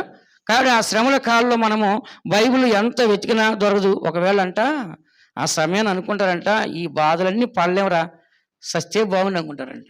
ఏమనుకుంటారంట చెప్పండి అందరూ, ఈ బాధలని మనం పడలేము, ఏమనుకుంటారంట, చచ్చిపోతే బాగుండు అనుకుంటారు. ప్రకటన గ్రంథము 12వ అధ్యాయంలో చదవండి, సావు కూడా మీకు దొరకదు. ఎన్నో అధ్యాయం? ప్రకటన గ్రంథము 9వ అధ్యాయము 6వ వాక్యం. ప్రకటన 9:6 త్వరగా చదవండి. ఆ దినములలో మనుషులు మరణమును వెతుకుదురు కానీ అది వారికి దొరకనే దొరకదు. చూసారా? చావవలనని ఆశపడుదురు కానీ మరణము వారి యొద్ద నుండి పారిపోవును. ఎవరు పారిపోతారంట చెప్పండి. నేను ట్రైన్ కింద పడతానంటే నువ్వు సావు, నేను బావిలో దూకుతాంటే నువ్వు సావు, నువ్వు కరెంటు పట్టుకుంటా అంటే ఏమో అంట సావు. అంటే ఇప్పుడు మనకి ఏమైపోతుంది ఆ దినాన్న, ఇప్పుడు కుటుంబ సమస్య తీరట్లా, భర్త వల్ల సమస్య తీరట్లా, ఆర్థిక సమస్య తీరట్లా, చచ్చిపోదని చెప్పేసి ఇప్పుడు చచ్చిపోవచ్చు ఈజీ. కానీ ఆ దినాన్న దేవుడు చెప్పాడు కదా శ్రమలు అనుభవించాలని. నువ్వు సావడానికి అవకాశం లేదు. ఆ 3.5 సంవత్సరాల శ్రమలు అనుభవించాల్సిందే, లేదు 7 సంవత్సరాల శ్రమలు అనుభవించాల్సింది. ఆ రోజు నేను చనిపోతానని చెప్పి వెళ్ళి ట్రైన్ కింద పడిపోతే ఏమవుతావు అంట నువ్వు చెప్పండి. చావురా, నేను చనిపోతాను నువ్వు అనుకొని వెళ్ళినా కూడా చావు అంట. ఎందుకని, చావే పారిపోద్దంట. ఎవరు పారిపోతాడంట? ఎందుకు ఇదంతా చెప్తున్నా అంటే, రాబోయే కాలంలో మనకి అన్ని ద్వారాలు మూయబడతాయండి. ఈరోజు మీకు కష్టం వస్తే ఉపవాసం ఉండి ఏడ్చి ప్రార్థన చేస్తే ఒక జవాబు ఉంది, లేదు సంఘానికి వచ్చి దైవ సేవకుడి దగ్గర ప్రార్థన చేయించుకుంటే ఒక జవాబు ఉంది, లేకుంటే నోరు మూయమ్మా, లేకుంటే ఆరాధనకు వచ్చి మనం ప్రార్థన చేస్తే కూడా మనకి జవాబు అనేది ఉంది. కానీ ఆ దినాన్ని మనం చూసినట్లయితే చావాలనుకున్నవాడు ఏం లేదంట, మనుషులు మరణాన్ని వెతుకుతారు కానీ అది వారికి దొరకదు, చావాలని ఆశపడుతారు కానీ మరణం వారి ఎదురు నుంచి పారిపోను. ఈరోజు చచ్చిపోవచ్చు చావాలనుకుంటే, కానీ ఆ రోజు చచ్చిపోవడం కుదురుద్దా? ఈ శ్రమలు తట్టుకోలేము, ఈ సమస్య తట్టుకోలేము, ఈ కుటుంబాన్ని తట్టుకోలేమని ఆ రోజు చనిపోవాలనుకుంటే కుదరదు. కాబట్టి అన్నిటికి యోగ్యత కలిగేవాడు ఎవరంట? ప్రభువైన యేసుక్రీస్తు. ఆయన రావటమే శరీరధారిగా వచ్చేస్తాడు. ఎలా అంట, వాక్యాన్ని నెరవేర్చాకి ఆయన శరీరమే ఏం చేస్తాడంట, వాక్యంగా మార్చేసుకున్నాడు. అందుకని మనం కూడా ఈ దినాల్లో వాక్యాన్ని నెరవేర్చాలా వద్దా చెప్పండి? బైబిల్ చదవాలి, ఆ బైబిల్లో ఉన్న వాక్యాన్ని ఏం చేయాలంట, నెరవేర్చాలి. నెరవేర్స్తేనే మనందరూ ఎక్కడుంటాము, పరలోక రాజ్యంలో ఉంటాం. యేసు ప్రభుని చూసినప్పుడు లూకా సువార్త 2:46 వాక్యం చదవండి. లూకా 2:46 మీరు చూస్తే యేసు ప్రభు గురించి చదవండి. అప్పుడు మరియా ఇట్లనెను, నా ప్రాణము ప్రభువుని గణపరచుచున్నది. లూకా సువార్త 2:46 అమ్మా, 2:46 2:46 చదవండి. 3 దినములైన తరువాత ఆయన దేవాలయంలో బోధకుల మధ్య కూర్చుండి వారి మాటలను ఆలకించుచు వారిని ప్రశ్నలు అడుగుచూ ఉండగా చూచిరి. ఆయన మాటలు వినిన వారందరూ ఆయన ప్రజ్ఞకును ప్రత్యుత్తరములకును విస్మయం పొందిరి. ఇక్కడ యేసు బాల్య వయసులోనే యాజకులు అంటే ధర్మశాస్త్ర ఉపదేశకులతో ఆయన ప్రశ్నలు వేసి ప్రశ్నలు అడుగుతున్న అందరూ ఆశ్చర్యపోయారంట. ఆయన ఇప్పుడు చదువుకున్నాడు, ఆయన ఇప్పటికి చిన్న పిల్లోడు ఎవరంట, కానీ ఆయన ఏముందండి, వాక్యం ఉంది ఆయనలో. ఆయన శరీరధారిగా వాక్యంతో వచ్చేస్తాడు. ఆయన ఒంటి నిండా, ఆయన నోటి నిండా ఏముందంట, వాక్యం ఉంది. కాబట్టి ఈ దినాన్న దేవుని మందిరానికి వచ్చి మన నోట్లో ఏముండాలి చెప్పండి?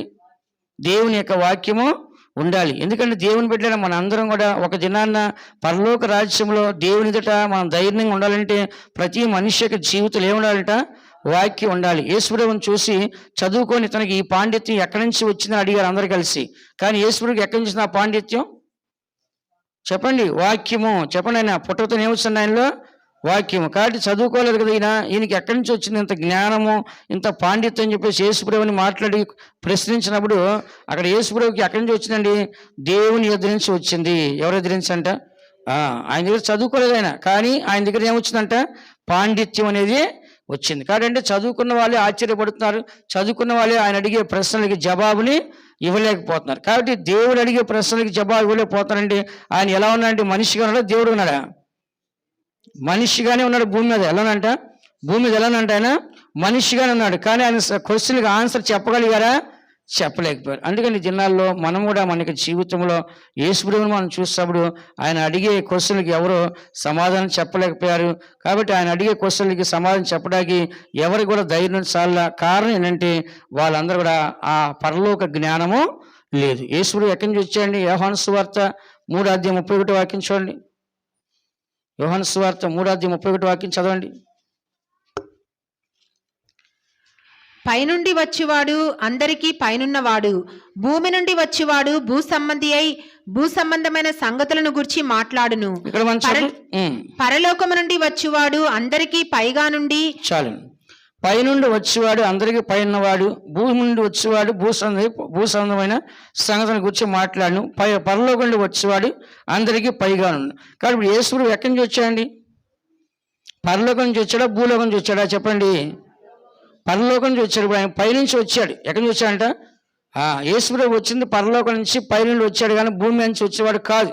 కాబట్టి దేవుని బిడ్డ మనం కూడా మన యొక్క జీవితంలో ఈ వాక్యం మనలో ఉన్నట్లయితే కనుక మన మాటలు, మన ఆలోచనలు ఎక్కడి నుంచి వచ్చినాయండి? పరలోకం నుంచి. చెప్పండి అందరూ. కాబట్టి పైనుండి వచ్చే ఆలోచన చాలా ఘనంగా ఉంటుంది. చదువు అవసరం మనకి. చాలా మంది చూడండి, చదువు లేని వాళ్ళు క్రైస్తవులు అయిన తర్వాత ఆ క్రైస్తవులు ఏం చేస్తుంటే దేవుని ప్రార్థన చేసి ఈ రోజుల్లో ఇంగ్లీష్ మాట్లాడుతున్నారు, ఇంగ్లీష్ ప్రసంగాలు చేస్తున్నారు. కానీ వాళ్ళకి ఎవరిచ్చారు ఆ జ్ఞానము? దేవుడిచ్చాడు. యోహాను సువార్త 7:15 వాక్యం మీరు చదివితే అక్కడ రాసిన మాట 7:15.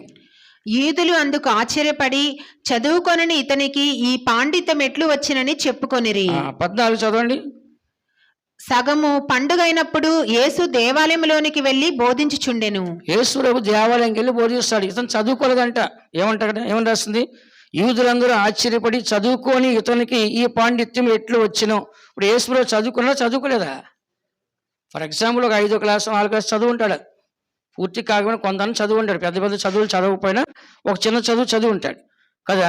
కాబట్టి వాళ్ళు అంటున్నారు చదువుకొని ఇతనికి ఈ పాండిత్యం ఎక్కడి నుంచి వచ్చింది అంటే ఎక్కడి నుంచి వచ్చిందండి? వాక్యము. చెప్పండి అందరూ. ఎక్కడి నుంచి వచ్చాడు ఆయన?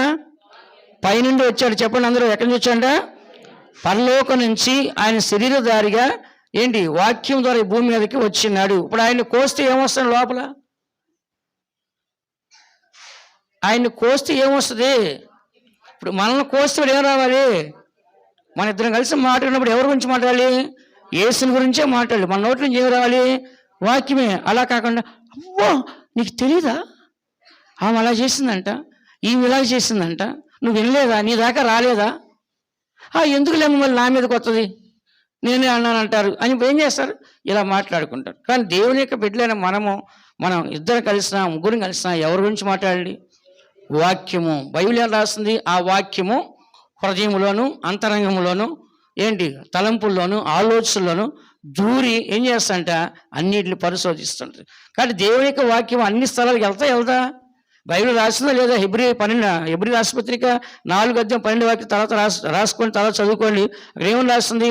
హృదయం యొక్కయు ఆలోచనల యొక్కయు తలంపుల యొక్కయు కీళ్ళ యొక్కయు మూలుల యొక్కయు అన్నిట్లో దూరి విభాజించి శోధిస్తా. అంటే అన్ని స్థలాలకు వెళ్తున్నారు అట్లా వాక్యము. ఇప్పుడు మనలో కూడా వాక్యం ఎక్కడెక్కడ ఉండాలి? ప్రతి ప్లేస్లో ఉండాలి వాక్యం. ఎక్కడంట? ప్రతి స్థలంలో. నీ కంట్లో ఏముండాలంట? ప్రతిష్టంలో వాక్యము. నీ ఆలోచన ఏముండాలంట? వాక్యం ఉండాలి. నీ చెవుల్లో ఏముండాలంట? దొరద చెవులు కలిగి అది నాలు ఇది నాలు చెప్పి ఉండకూడదు. దరిద్రంగా మాట్లాడనుకో ఇది మనం వినకూడదు, లేచి వెళ్ళిపోవాలి అక్కడి నుంచి ఏంటి. అలాగనే మన నోటి మాటలు ఏముండాలంట? చెప్పండి. వాక్యము అంటే వాక్యం ఆ లోపల అంటే ప్రతి అవయవంలో ఏముంటుందంట? వాక్యమే ఉంటుందన్నమాట.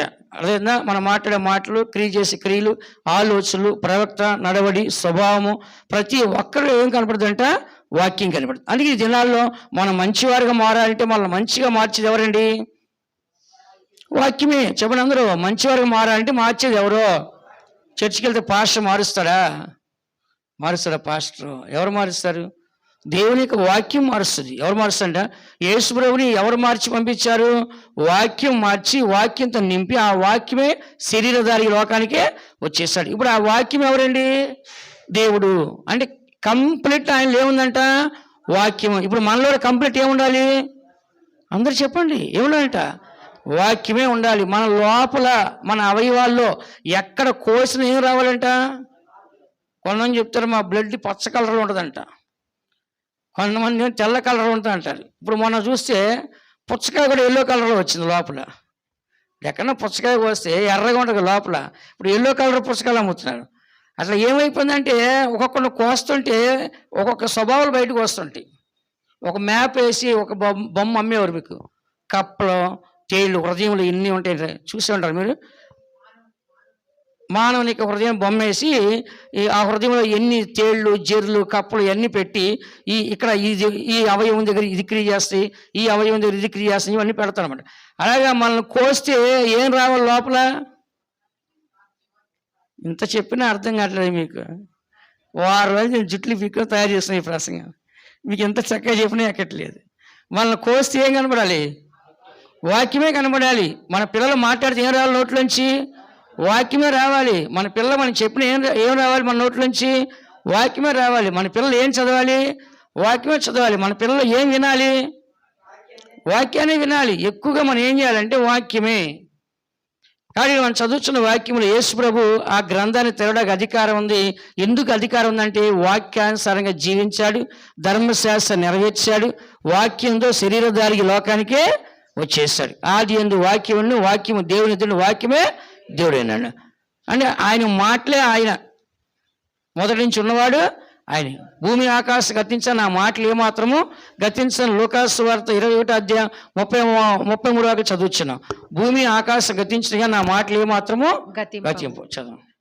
ఆకాశమును భూమియు గతించును కాని నా మాటలు ఏమాత్రమును గతింపవు. చాలండి.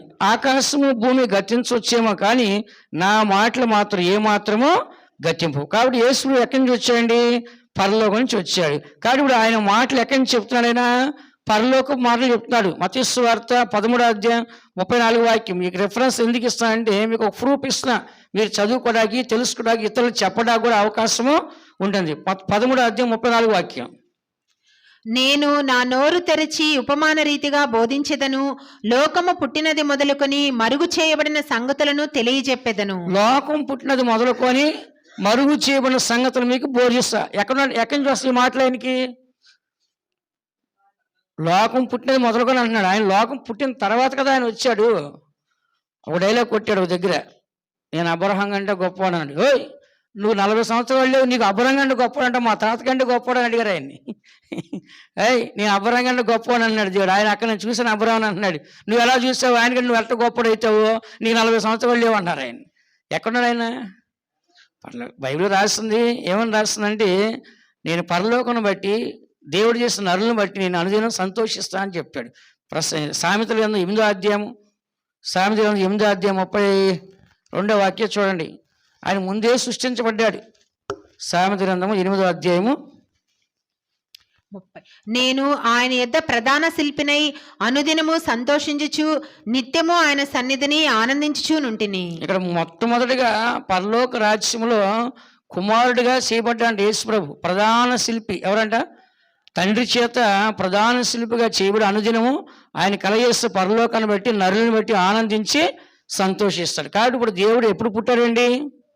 పరలోకంలో పుట్టాడు, భూమి మీద కాదు. కానీ భూమి మీదకి వచ్చేటప్పుడు అన్ని విషయాలు చెప్తున్నాడు. వీళ్ళేమన్నాడు? నువ్వు మనిషిగా వచ్చావు కదా, నువ్వు మనిషివే కదా, 40 సంవత్సరాల వయసుకు ఎన్ని నీకు ఎలా తెలుసు అండి? ఆయన ఎక్కడి నుంచి వచ్చాడు? పరలోకం నుంచి వచ్చాడు. అందుకని యోహాను సువార్త 12వ అధ్యాయము 32వ వాక్యాలు అంటున్నాడు, నేను పరలోకం లేదప్పుడు మిమ్మల్ని అందరూ పట్టుకెళ్ళిపోతా పరలోకానికి. చదవండి 12:32. నేను భూమి మీద నుండి పైకెత్తబడిన ఎడల అందరినీ నా యొద్దకు ఆకర్షించుకొందునని చెప్పెను. యేసుప్రభు అంటున్నాడు, నేను భూమి మీద నుంచి పరలోకానికి వెళ్ళేటప్పుడు భూమి మీద ఉన్న అందరిని ఏం చేస్తాను ఆయన? పరలోకానికి ఆకర్షించాను, అంటే తీసుకెళ్తాను అంటున్నాడు. అంటే ఇప్పుడు ఆయన ఎక్కడి నుంచి వచ్చాడు? పరలోకం నుంచి వచ్చాడు. మళ్ళీ ఎక్కడికి వెళ్తున్నాడు? పరలోకం వెళ్తున్నాడు. ఇప్పుడు మనల్ని ఎక్కడికి తీసుకెళ్తాడు? పరలోకానికి. వెళ్ళాలా వద్దా చెప్పండి? 70 సంవత్సరాలు వచ్చినా, 80 సంవత్సరాలు వచ్చినా ఇంకా ఈ శరీరం వదలడానికి ఇష్టపడట్లా, ఈ కుటుంబాన్ని వదలడానికి ఇష్టపడట్లా, ఈ భూమి వదలడానికి ఇష్టపడట్లా, ఇంకా ఏదో చేయాలంట అందరూ. ఇంకా ఏదో చేయాలి, ఇంకా ఏదో బతకాలి, ఇంకా ఏదో ఏం సాధిస్తావు? అయిపోయింది కదా అంతా. కానీ ఇష్టపడతారా వెళ్ళిపోవడానికి? ఇష్టపడరు. కానీ దేవుడు ఏమన్నంటే వాక్యాన్ని మనం అనుసరించి మనం జీవించాలి. మరి ఇక్కడ చదువుతున్న వాక్యము ఆయన అంటున్నాడు, నేను మరలా పరలోకానికి వెళ్తాను అంటున్నాడు. మరి పరలోకానికి వెళ్ళేటప్పుడు ఏమన్నాడు? మిమ్మల్ని అందరిని దగ్గరికే తీసుకెళ్తాడు. కాబట్టి మన అందరం కూడా ఇప్పుడు పరలోక రాజ్యం వెళ్ళాలి. మనం ఎక్కడి నుంచి జన్మించేవారై ఉండాలి? మనం కూడా పరలోకం నుంచి జన్మించేవారై ఉండాలి. ఎలా జన్మించేవారంట? పరలోకం నుంచి. ఎలా పరలోకం జన్మించున్నాము? యోహాను సువార్త 3వ అధ్యాయం 3-4 వాక్యాలు ఏమని రాస్తుంది? ఒకరు క్రొత్తగా జన్మించాలి అంటే మారు మనసు. రెండోది ఒకరు నీటి మూలంగా జన్మించాలి అంటే బాప్తిస్మము. మూడవది ఆత్మ మూలంగా జన్మించాలి అంటే పరిశుద్ధాత్మ అభిషేకము. ఇప్పుడు మన జీవితం క్రొత్తగా జన్మించాలి. మారు మనసు, బాప్తిస్మము, పరిశుద్ధాత్మిక అభిషేకము. దీని ద్వారా మనం క్రొత్తగా జన్మించిన తర్వాత ఇప్పుడు మనం ఎక్కడికి వెళ్ళాలి? మారు మనసు ఎక్కడి నుంచి వచ్చింది మనకి? పరలోకం నుంచి. బాప్తిసం ఎవరు తీసుకొచ్చారు పరలోకం నుంచి? యోహాను గారు తీసుకొచ్చారు బాప్తిసం. ధర్మశాస్త్రం ఎవరు తీసుకొచ్చారు? మోషే గారు తీసుకొచ్చారు. కృపా సత్యం ఎవరు తీసుకొచ్చారు? యేసుప్రభువు తీసుకొచ్చాడు. కాబట్టి మారు మనసు పరలోకం నుంచి వచ్చింది, బాప్తిసం పరలోకం నుంచి వచ్చింది, పరిశుద్ధాత్మ పరలోకం నుంచి వచ్చింది. ఇప్పుడు ఈ 3 మళ్ళీ ఉన్నప్పుడు ఈ 3 మళ్ళీ పరలోకానికి వెళ్ళాలి వద్దా? వెళ్ళాలి. వెళ్ళాలంటే ఇప్పుడు మనం ఏం చేయాలి? మనం కూడా దాంతోపాటు వెళ్ళాలి. ఇప్పుడు మనం పరలోకానికి వెళ్తున్నాం అంటే ఎవరు తీసుకెళ్తున్నారు? మారు మనసు, బాప్తిసము, పరిశుద్ధాత్మ. అవి ఎక్కడి నుంచి వచ్చినాయి? పరలోకం నుంచి వచ్చినాయి. మళ్ళీ ఎక్కడికి వెళ్తాయి? పరలోకం వెళ్తాయి. పరలోకం వెళ్ళినప్పుడు ఎవరిలో ఉన్నాయి? ఎన్ని? మనలో ఉన్నాయి. అప్పుడు మనం ఎక్కడికి వెళ్ళాలి? పరలోకానికి వెళ్ళాలి. తప్పిపోతే నరకానికి వెళ్ళిపోతాం. ఎక్కడికి వెళ్ళిపోతామంట? నరకానికి వెళ్ళిపోతాం. ఎందుకు చెప్తానంటే జర్మనీలోనా జపాన్లోనా డ్రిల్లింగ్ చేస్తారు భూమిలోకి. చాలా దూరం వేస్తారు. వేసిన తర్వాత అంట ఎంత మంచి ఐరన్ స్టీల్ పంపించినా కరిగిపోతుందంట. నరకంలో ఉండే వేడది. ఇంతకుముందు మీకు చెప్పాను 4000 టెంపరేచర్ ఉంటుందంట. మనకి 40 ఎండ వస్తే మొత్తం ఊడిపోయి తీసి కూర్చున్నాం ఇంట్లో. మనం మొత్తం ఊడ చేసేసి 40 వచ్చిన షర్టు గిట్టు అన్నీ ఏం చేస్తున్నాం? ఊడ తీసి కూర్చున్నాం గాలి ఆడగా చెమటలకి. కానీ అక్కడ ఎంత ఉంటుందంట? 4000 టెంపరేచర్ అంట. దానికి ఎలాంటి ఇనుమైనా సరే ఏమైందంట? కరిగిపోద్దండి. ఆ డ్రిల్లింగ్ వేస్తుంటే ఆ డ్రిల్ అన్నీ కరిగిపోతుంటే ఇంకా వేయటం ఆపేస్తారండి. అంటే నరకంలో అంత అగ్ని ఉంటుంది అనమాట. ఇంకా అక్కడికి వెళ్ళినా కూడా మన కాలం అంటే అది ఎంత ఆశ్చర్యం చూడండి. ఇనుము కరిగిపోతుంది, అన్నీ కరిగిపోతుంది అని మనిషి అగ్ని ఆరదు, పురుగు అంటే ఆ పురుగులు అక్కడ ఉండి, పురుగులు కూడా అక్కడ ఉండి, ఆ పురుగులు ఉన్న ఆ పురుగులు సావు అంట. ఆ మనిషి ఆత్మ అక్కడ సాగుదంట. కానీ మనం ఎక్కడికి వెళ్ళాలండి? పరలోకానికి వెళ్ళాలి. చెప్పండి అందరూ. దేవుని యొక్క వాక్యం మనకి మంచి మార్గాన్ని బోధిస్తుంది, చక్కటి మార్గాన్ని మనకు బోధిస్తుంది. విన్నారా? చక్కటి మార్గంలో మనం నడిపిస్తుంది. కాబట్టి మన అందరూ ఈ దినాల్లో వాక్యాన్ని విని వాక్యానుసారం జీవించి వాక్యానుసారం మనం ముందుకెళ్ళినట్లే కనుక మనకు చావు ఉండదు కానీ జీవం ఉంటుంది. యేసుప్రభువులో ఏముందంట? మొదటి యోహాను రాసిన పత్రిక యోహాను సువార్త 1వ అధ్యాయం 2-3 వాక్యాలు రాస్తుంది. ఆయనలో జీవం ఉండును, ఆ జీవం మనుషులకు వెలుగయ్యుండును. కాబట్టి యేసుప్రభువులో జీవం ఉంది, ఆ జీవం మనుషులకి వెలుగైంది. కాబట్టి వాక్యంలో ఏముందండి? జీవం ఉంది. జీవ వాక్యం అని రాస్తుంది. ఏ వాక్యం అంట? జీవవాక్యాన్ని చేత పట్టుకొని జ్యోతుల వల్ల మీరు ప్రకాశించండి అని రాస్తుంది కదా. కాబట్టి మన అందరిలో కూడా జీవవాక్యం ఉండాలి. జీవవాక్యం ఏంటి? దేవుని మాటలే వాక్యము, వాక్యమే జీవం. అంటే దేవుని మాటలకు ఏమి లేదంట? చావు లేదు. చెప్పండి అందరూ. ఏమి లేదంట? దేవుని మాటలు ఏమి లేదంట? చావు లేదు. భూమి ఆకాశం గతించినా కానీ నా మాటలు మాత్రము గతింపవు. కాబట్టి దేవుని మాటలు మనం చంపలేము. యోహాను సువార్త 6వ అధ్యాయం 68వ వాక్యం మనం చదివినట్లయితే యోహాను సువార్త 6:68 చదవండి. సీమోను పేతురు, ప్రభువా, ఎవని యొద్దకు వెళ్ళుదుము? నీవే నిత్య జీవపు మాటలు గలవాడవు, నీవే. ఇక్కడ యేసుప్రభువు అన్నాడు, 70 మంది శిష్యులు వెళ్ళిపోయారు నా దగ్గర నుంచి, 12 మంది వెళ్ళిపోండి అన్నాడు. అప్పుడు పేతురు అన్నాడు, నీవే నిత్య జీవ మాటలు గల దేవుడివి, నిన్ను వదిలేసి ఎక్కడ పొమ్మంటావు? ఎవరు గుర్తించారు? పేతురు గుర్తించారు. ఎందుకని యేసుప్రభు దెయ్యాన్ని పో అంటే పారిపోతుంది, సత్యం లాజరును బయటికి రా అంటే వచ్చేస్తుంది, సముద్రాన్ని ఆగమంటే ఆగిపోతుంది, 5 రొట్టెలు 2 చేపలు పట్టుకుంటే ఆశ్రయించబడి 5,000 మంది తింటున్నారు. ఆ మాటలు ఏముంది? జీవం ఉంది. కలుగును కాకంటే కలుగుతుంది అది. కానీ అది గుర్తించాడు ఎవరైనా? పేతురు అడిగాడు, నేను ఎవరన్నా అనుకున్నా అంటే నువ్వు సజీవుడు, దేవుని కుమారుడు, నీకు సావు లేదు అన్నాడు. అప్పుడు దేవుడు నాడు నీకు దేవుడే బయలుపరిచిన పరలోకంలో, రక్తమాంసం నీకు బయలుపరచలేదని చెప్పాడు. కాబట్టి దేవుని గుర్తించే కొంతమంది ఉన్నారు, విన్నారా? కాబట్టి యేసుప్రభు మనం చూస్తే జీవపు మాటలు. ఏ మాటలు అంట? ఇప్పుడు మనలో వాక్యం ఉందనుకోండి, మన నుంచి వచ్చే మాటలు ఎలా ఉంటాయి? దేవుని మాటలే ఉంటాయి. జీవం లేని మాటలు అయితే కోపం పుట్టించే మాటలు, దేశం పుట్టించే మాటలు, కొట్లాడే మాటలు, విరోధమైన మాటలు, చెడ్డ మాటలు, అబద్ధాలు, బూతు మాటలు ఎన్నో వస్తుంటాయి. కానీ వాక్యం అంటే ఏమొస్తుంది మన నోట్లోంచి? వాక్యమే వస్తుంది. ఏముందంట? బైబిల్ రాస్తుంది, మీ హృదయంలో దేవుని యొక్క వాక్యాన్ని సమృద్ధిగా నివసింపనిడి. కొలసి 3:16 రాసుకొని చదవద్దు. మన హృదయం నిండా ఎప్పుడు ఏముందంట? దేవుని వాక్యం ఉండాలి. 119 కీర్తన 11 వాక్యం ఏమన్నాడు దావీదు? నీ ఎదుటి నేను పాపం చేయకున్నట్టు నా హృదయంలో నీ వాక్యాన్ని ఉంచుకొని ఉన్నా. కానీ ప్రతి మనిషి కూడా సరైన మార్గం నడవాలంటే అతను హృదయంలో ఏముండాలండి? వాక్యం ఉండాలి. బైబిల్ ఉన్న మాటలు మీకు చెప్తున్నాను. కాబట్టి ప్రతి మనిషి యొక్క హృదయంలో దేవుని వాక్యాన్ని మన చోటు వాళ్ళు. ఇది యోహాను సువార్త 6:63 వాక్యం చదవమ్మా. 6:63. 6:66 చదివారు, 63. ఆత్మయే జీవింపచేయుచున్నది, శరీరము కేవలము నిష్ప్రయోజనము. నేను మీతో చెప్పిన మాటలు ఆత్మయు జీవమున ఇన్నవి. యేసుప్రభు యొక్క మాటలు ఆత్మ జీవం. చూసారా? ఆత్మ జీవం. ఇప్పుడు సాధారణంగా సరే ఎగ్జాంపుల్గా లాజరు చనిపోయాడు, 4 రోజులు అయిపోయింది, ఆయనలో ఏం లేదండి, ఆత్మ లేదు. ఇప్పుడు ఆత్మ వెళ్ళిపోయింది కదా, అక్కడ ఆత్మ ఉందా? ఆత్మ లేదు, ప్రాణము లేదు, శరీరం కూడా కుళ్ళిపోయింది. ఆత్మ లేదు, ప్రాణం లేదు, శరీరం ఏమైపోయిందంట? కుళ్ళిపోయింది. ప్రాణం అంటే ఏంటి చెప్పండి? ప్రాణం అంటే ఏంటి? రక్తము. ప్రాణం అంటే ఏంట? రక్తం. కొంతమంది మేక రక్తాన్ని కొనుక్కోందండి, అది తినకూడదు, అది దరిద్రం. రక్తాన్ని ఏం చేయకూడదు మనము? తినకూడదు. దేని రక్తం కూడా తినకూడదు. రక్తాన్ని ఏం చేయాలి మనం? పారబోసాలి. ప్రాణం మాత్రం తినకూడదు మనం. బైబిల్లో రాస్తుంది ఆ మాట కదా. కాబట్టి ఇక్కడ మనం చదువుతున్న వాక్యంలో ఆ ప్రాణమే ఒక రక్తము. అందుకని దేవుని బిడ్డైన మనము మనకి జీవితంలో యేసుప్రభు చెప్పాడు, నా మాటలు ఆత్మ జీవం. చనిపోయిన లాజరులో జీవం కలిగింది. చనిపోయిన లాజరులో ఏమొచ్చిందంట?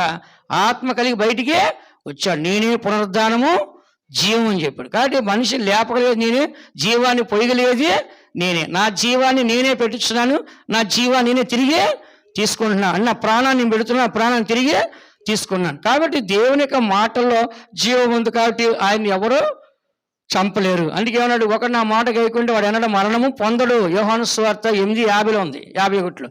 కాబట్టి దేవుని యొక్క మాట ఎవరైతే వింటున్నారో, ఎవరైతే వాక్యానుసారం జీవిస్తారో వాళ్ళకి మరణం అనేది లేదు. కాబట్టి దేవుని బిడ్డ మనం ఈ సత్యాన్ని చదువుతున్నాం.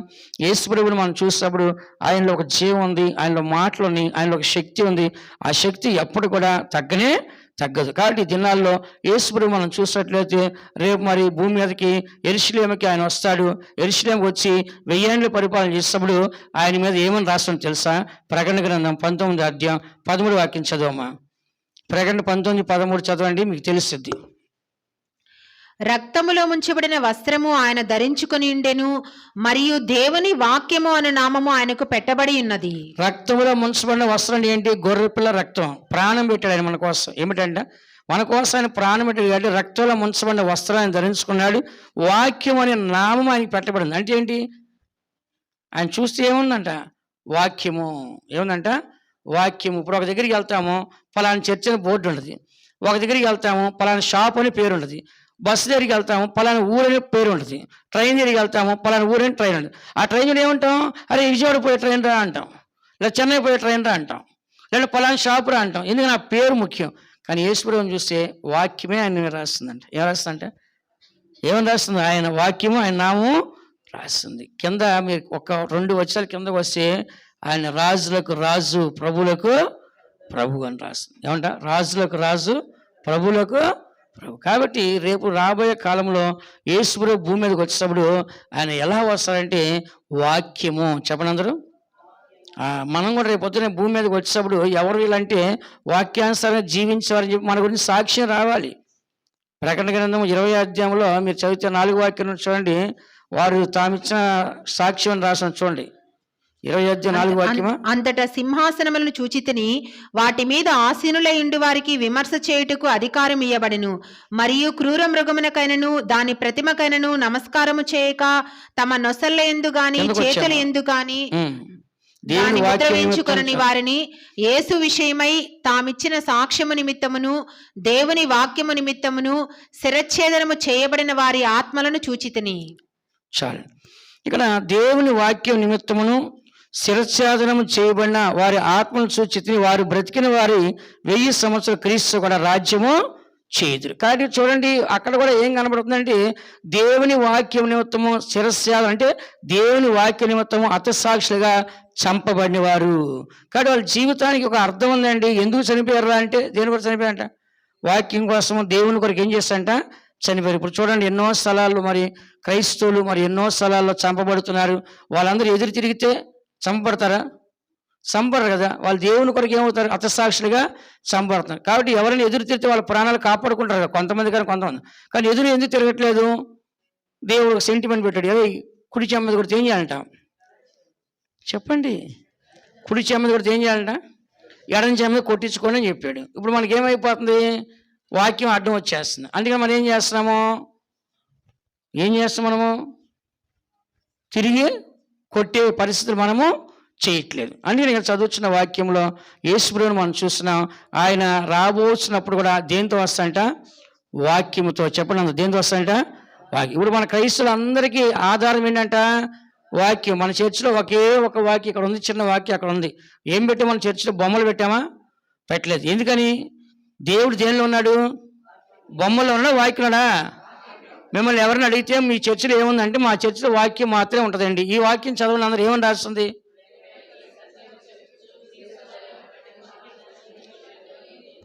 ఇది ఎవరి గురించి రాస్తుంది? యేసయ్య గురించి, మన గురించి. ప్రేమ కలిగి సత్యం చెప్పొచ్చు, క్రీస్తు వలె ఉండటకు మనం అన్ని విషయాల్లో ఎదుగుదాం. ఇది ఎలా ఉంది? ఎవరికి ఇబ్బందికరంగా లేదు. యేసుప్రభు మంచిగా ఉన్నాడు కదా, అలాగే మనం కూడా ఉంటే మంచిది అనే వాక్యం మాత్రం పెట్టున్నాం. కాబట్టి మనం విగ్రహాన్ని పెట్టలేదు, మరేమో బొమ్మ యేసుప్రభు బొమ్మ మనం పెట్టలేదు. కారణం ఏంటంటే దాంట్లో దేవుడు లేడు. దేంట్లో అంటే దేవుడు? వాక్యం ఎవరికి వచ్చినా వారే దైవములు. అంటే ఏంటి? ఎవరిలో వాక్యం ఉందో వాళ్ళే దేవుళ్ళు. ఆది ఎందు వాక్యం, వాక్యం దేవుడు, వాక్యం దేవుడు. ఆ వాక్యం ఎవరిలో ఉంటే వాడేమవుతాడు? ఒక దైవికమైన మనిషి అవుతాడు, ఒక దైవికమైన దేవుని బిడ్డ అవుతాడు, దైవికమైన మారు మనసు పొందినవాడు, దైవికమైన పాపక్షమానం పొందినవాడు, దైవికమైన భయభక్తులు గలవాడు, దైవికమైన బాప్తిస్మం పొంది అభిషేకం పొందినవాడు. కాబట్టి అతనిలో కోస్తే ఏమొస్తుంది? ఆల్చెప్పులు అంటారు. అట్లా కోస్తే వజ్రాలు ఉంటాయి, డైమండ్స్ ఉంటాయి, ముత్యాలు ఉంటాయి. కాబట్టి మనల్ని కోస్తే ఏం రావాలి? చెప్పండి అమ్మా.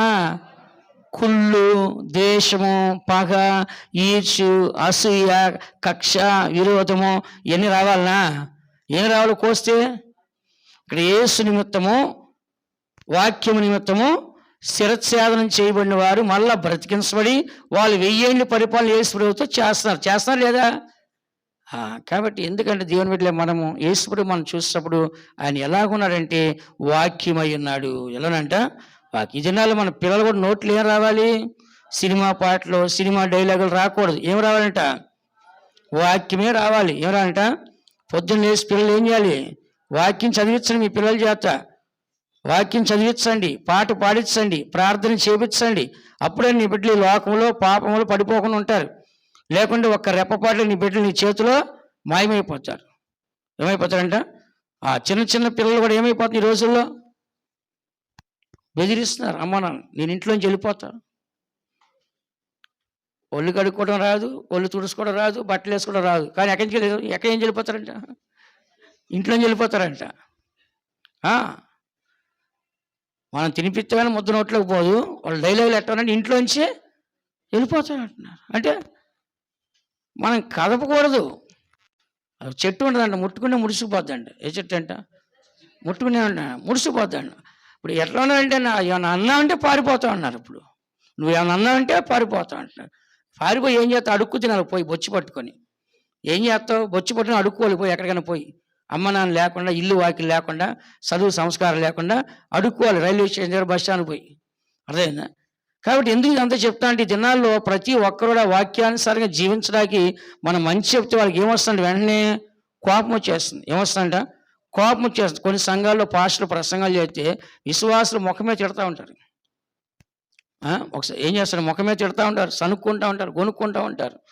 లేదా ఇంకొక ఆమె నీ గురించే ఇను, నీ గురించే అని గిల్లుతూ ఉంటుంది ఆమె ఇట్లా. ఆమె కుదురుగా ఈ ఆమె రెచ్చగొడుతుంటుంది, మళ్ళీ సైతాన్ని దూరుద్దాం ఉండి అక్కడ. అర్థమైందా? కాబట్టి కొంతమంది ఏం చేస్తారంటే శుభ్రంగా ఉన్న వాళ్ళు చెడగొడతారనమాట. ఎందుకు ఇదంతా చెప్తున్నా అంటే, మనలో కంప్లీట్గా వాక్యం ఉండాలి. చెప్పండి అందరూ. అంతకుముందు సారి ప్రసంగం చేసేప్పుడు నోట్లోను, మెడలోను, కళ్ళల్లోను అన్నిట్లో వాక్యం ఉండాలి చెప్పాను. గుర్తున్నది మీ అందరికీ? ఇవన్నీ కూడా మీరు గుర్తుపడలేదు, నా దగ్గర అన్నీ గుర్తున్నాయి. కాబట్టి ప్రతి ఒక్కటి కూడా మన జీవితంలో వాక్యమే. బైబిల్ రాస్తుంది వాక్య ఖడ్గము. ఏ ఖడ్గం అంట? సాతాను వస్తే దాన్ని దేంతో నరకాలి? వాక్యంతో నరకాలి. యేసుప్రభు నోట్లోంచి ఖడ్గం వస్తుందంట. ఏంటది? వాక్యం అని చెప్పి ప్రకటన 2 సార్లు రాస్తుంది. విన్నారా? వాక్యమే ఒక ఖడ్గం. ఎఫెసీ రాస్తుంది ఆత్మ ఖడ్గము వాక్య ఖడ్గం ధరించుకొని సాతాను యొక్క అగ్ని బాణం ఆర్పణను రాస్తుంది.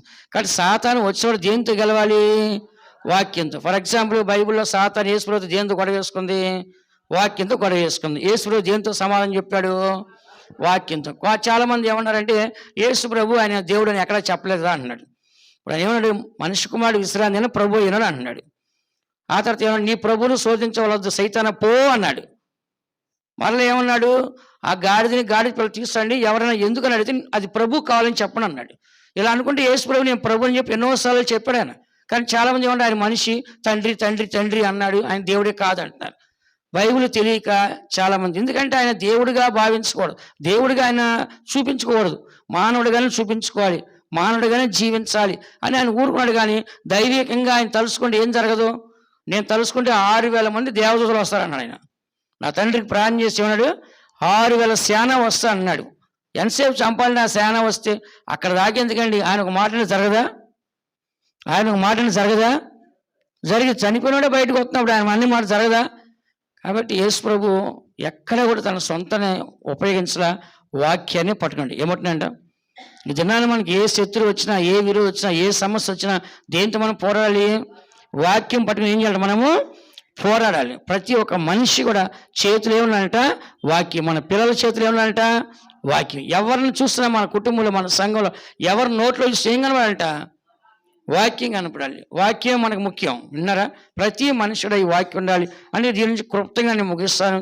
నేనేమో పెద్ద ప్రసంగం తయారు చేసుకొస్తా వారం అంతా కష్టపడి, ఇక్కడ చూస్తే టైం కొంచెమే ఉంటుంది. సరే, రెండోదిగా మనం చూస్తే ఈ వాక్యం అనేది ఎలా ఉంటుంది అనేది మనం చూద్దాం. 3 వ్యక్తులు షార్ట్ కట్లో మీకు వెళ్ళిపోతాను, నేను ఎక్కువసేపు నేను చెప్పను. దావీదు ఏమని చెప్పాడంటే వాక్యాన్ని గురించి 119 కీర్తన 103 వాక్యాన్ని ఒకసారి చదువుకుందాం. 119 కీర్తన 103 వాక్యాన్ని ఒకసారి చదువుకుందాం. నీ వాక్యములు నా జిహ్వకు ఎంతో మధురములు, అవి నా నోటికి తేనె కంటే తీపిగానున్నవి. దేవుని యొక్క వాక్యము తన పెదవులకి తేనె కంటే తీపిగా ఉందంట. ఎలా ఉందంట చెప్పండి అందరూ. మనకి వాక్యం ఎలా ఉండాలి? వాక్యం వినేటప్పుడు కూడా మనకు తేనెలా ఉండాలి, చదివేటప్పుడు ఎలా ఉండాలంట? తేనెలా ఉండాలి. దాని చేదుగా మనం తీసుకోకూడదు. వాక్యం ఎలా తీసుకోవాలంట? తీపిగా, తేనెగా. తేనె ఎంత తీయగా ఉండదు, మన నోటికి ఎంత రుచిగా ఉండదో వాక్యం ఎలా తినాలంటే మనము అంత తీపిగా, రుచిగా దాన్ని మనము తినాలి. 19వ కీర్తన 19 కీర్తన 8వ వాక్యం చదవండి. 19 కీర్తన 10వ వాక్యం చదవండి, సరిపోద్ది. అవి బంగారు కంటెను, విస్తారమైన మేలిమి బంగారు కంటెను కోరతగినవి, తేనె కంటెను జుంటి తేనె దారల కంటెను మధురమైనవి. దేవుని యొక్క మాటలో తేనె కంటెను జుంటి తేనెల కంటే కూడా ఏమందంట? మధురమైంది. ఈ దినాన్ని మనం వాక్యాన్ని సంతోషంగా చదవాలి, సంతోషంగా వినాలి, సంతోషం మన హృదయంలో ఉంచుకొని, ప్రభా ఈ రోజంతా ఈ వాక్యానుసారం జీవించాలి ప్రభా, ఈ వాక్యాన్ని నెరవేర్చండి ప్రభా అని మనకు ఉండాలా వద్దా? చెప్పండి, ఉండాలా వద్దా? ఉండాలి. కాబట్టి ప్రతి ఒక్క మనిషి జీవితంలో కూడా దేవుని మాటలు చేదుగా ఉన్నాయా, మధురంగా ఉన్నాయా?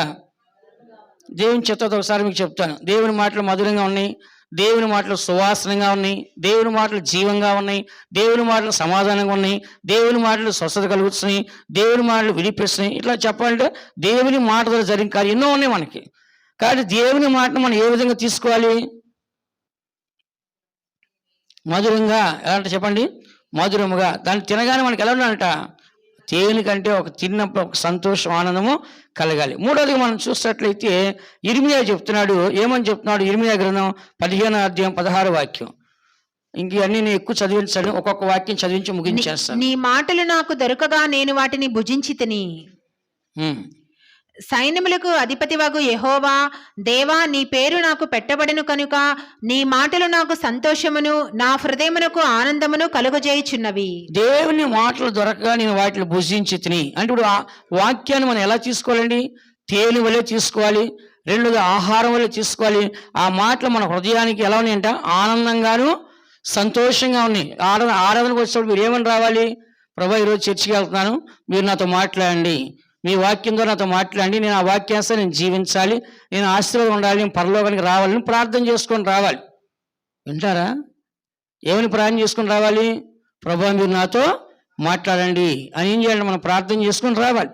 ఇర్మియా అంటున్నాడు, దేవుని మాటలు దొరికినప్పుడు వాటిని తిని సంతోషించి తిని నాకు ఆనందాన్ని, సంతోషాన్ని ఇచ్చింది. నాలుగోది మనం చూసినట్లయితే యెహెజ్కేలు గ్రంథం 3వ అధ్యాయం మొదటి 3 వాక్యాలు చదవండి. యెహెజ్కేలు గ్రంథం 3వ అధ్యాయం మొదటి 3 వాక్యాలు. మరియు ఆయన నాతో ఇలాగు సెలవిచ్చెను, నరపుత్రుడా, నీకు కనబడిన దానిని భక్షించుము, ఈ గ్రంథమును భక్షించి ఇశ్రాయేలుల యొద్దకు పోయి వారికి ప్రకటన చేయుము. నేను నోరు తెరవగా ఆయన ఆ గ్రంథము నాకు తినిపించి, నరపుత్రుడా, నేనిచ్చుచున్న ఈ గ్రంథమును ఆహారముగా తీసుకొని దానితో నీ కడుపు నింపుకొనుమని నాతో సెలవీయగా నేను దాన్ని భక్షించితిని. అది నా నోటికి తేనె వలె మధురముగా నుండెను. చూసారా? కానీ ఇశ్రాయేలు ప్రజలకు వెళ్ళి ఈ గ్రంథాన్ని నువ్వు భక్షించు అంటే ఏంటి? ముందు నువ్వు బాగా తినేసి ఆ తర్వాత దాన్ని ఏం చేయాలంటే వాళ్ళకి నువ్వు ప్రకటించాలి. నేను నోరు తెరవగా ఆయన ఆ గ్రంథం నాకు తినిపించి, కాబట్టి ఇక్కడ మనం చూస్తే ఆ గ్రంథాన్ని ఆహారంగా తీసుకొని దానితో నీ కడుపు నింపుకొనము అని నాకు సెలవుగా నేను దాన్ని భక్షించి తిని అది నా నోటికి మధురంగా తేనె వలె కనబడుతుంది. కాబట్టి దేవుని మాటలు మనం ఎంత సంతోషంగా ఉండాలి చెప్పండి. కొంతమంది అంటారు, వెరీ స్వీట్ వాయిస్ నీది, చాలా స్వీట్గా ఉంది, వింటుంటే చాలా ఇంట్రెస్ట్గా ఉంది అంటారు. అంటే ఆ మాటలు ఎట్లా ఉన్నాయంట? చాలా తీయగా ఉన్నాయంట. వింటా ఉంటే ఇంకా వినాలనిపిస్తుంది అంట. కొంత కుళ్ళు జోకులు వేస్తుంటారు. ఆ కుళ్ళు జోకులకి ఏం చేస్తారు? ఓ పక్క నవ్వుతూ, అబ్బా ఎంత బాగుందో, టైమే తెలియకుండా అయిపోయిందంట. కాబట్టి అలా కాదండి. దేవుని మాటలు ఏ మాటలు అంట? దేవుని మాటలు చాలా రుచిగా ఉంటాయి. ఏ కష్టమైనా భరించవచ్చు, ఏ వ్యాధిని భరించవచ్చు, ఏ సాతానైనా పోరాడచ్చు, అన్నింటిలో ధైర్యాన్ని ఇచ్చింది.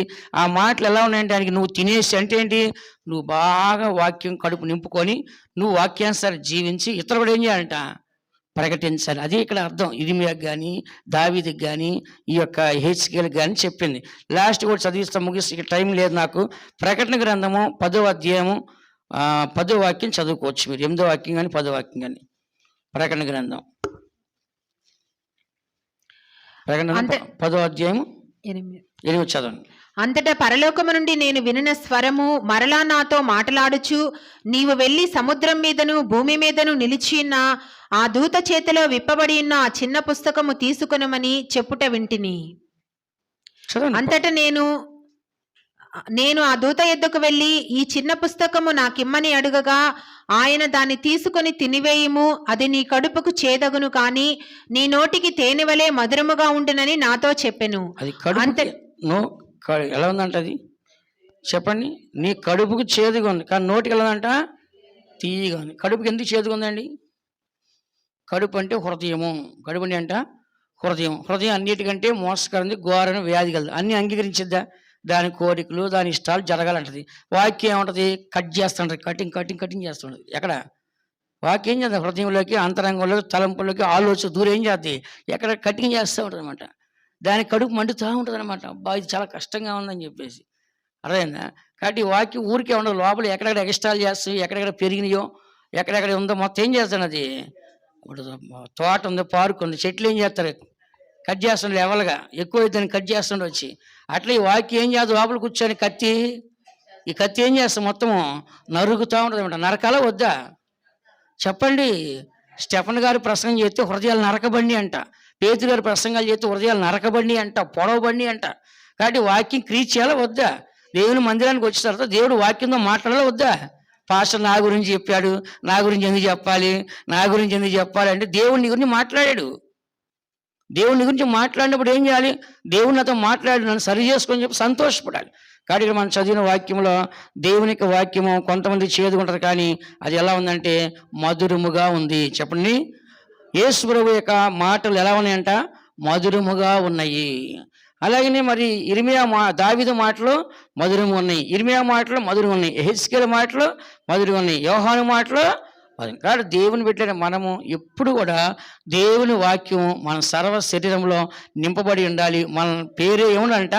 వాక్యము. చెప్పండి అందరూ. మన జీవితం అంతా ఎలా ఉండాలంట? వాక్యంతో. యేసు ఏం చేస్తున్నా? ఆ వాక్యమే శరీరధారికి లోకానికే వచ్చేస్తాడు. మళ్ళీ ఎక్కడికి వెళ్ళిపోయాడు? ఆయన పరలోకానికే వెళ్ళిపోయాడు. అలాగే మన వాక్యానుసారం జీవిస్తే ఎక్కడికి వెళ్తాం మనము? కొత్త జన్మ, మారు మనసు, బాప్తిస్మము, పరిశుద్ధాత్మిక అభిషేకం పొందిన మనం. కాబట్టి మన నోట్లో మాటలు ఎలా ఉండాలంట? తీయగా ఉండాలి. ఎలా ఉండాలంట? మనం తినే వాక్యం ఎలా ఉంటుంది? తీయగా ఉంటుంది. అప్పుడు మన నోట్లో వచ్చే మాట ఎట్లా ఉంటుంది? బైబిల్ ఏముంటుంది? హృదయం దేని చేత నింపడింది? నోరు అదే మాట. మన హృదయం అంటే ఏమి నింపడాలి? అందరం మోకరించి కళ్ళు మూసుకుందాం. దేవుని సందుకు వచ్చే మనం మనకి జీవితంలో ఎల్లప్పుడూ కూడా ఈ చివరి దినాల్లో మనం యేసయ్య వాక్యము శరీరధారి లోకానికి వచ్చాడు, ధర్మశాస్త్రాన్ని నెరవేర్చాడు, నెరవేర్చికే నేను వచ్చానని చెప్పాడు. కాబట్టి ఆయన చిన్న వయసులోని ప్రశ్నలు వేస్తూ ఉన్నాడు.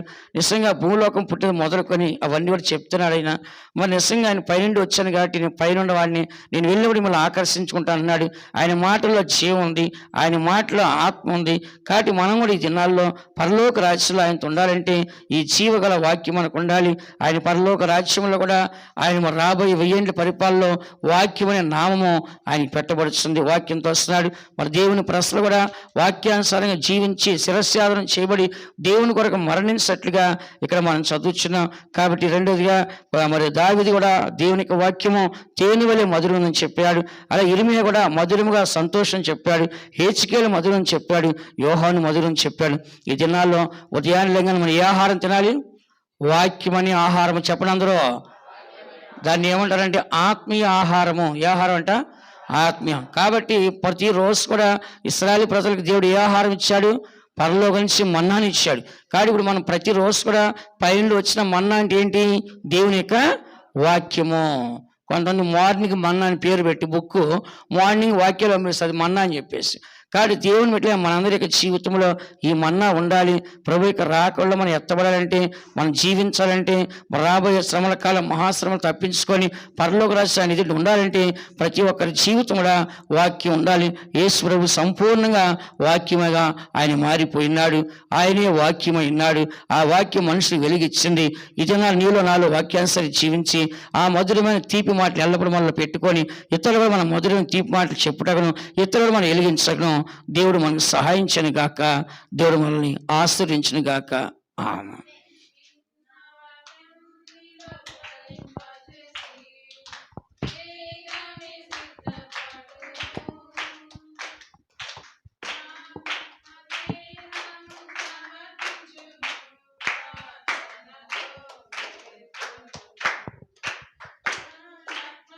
ఇహం సమర్పించుము ప్రార్థనలో మేల్కొనుము యేసుని రాకడలో.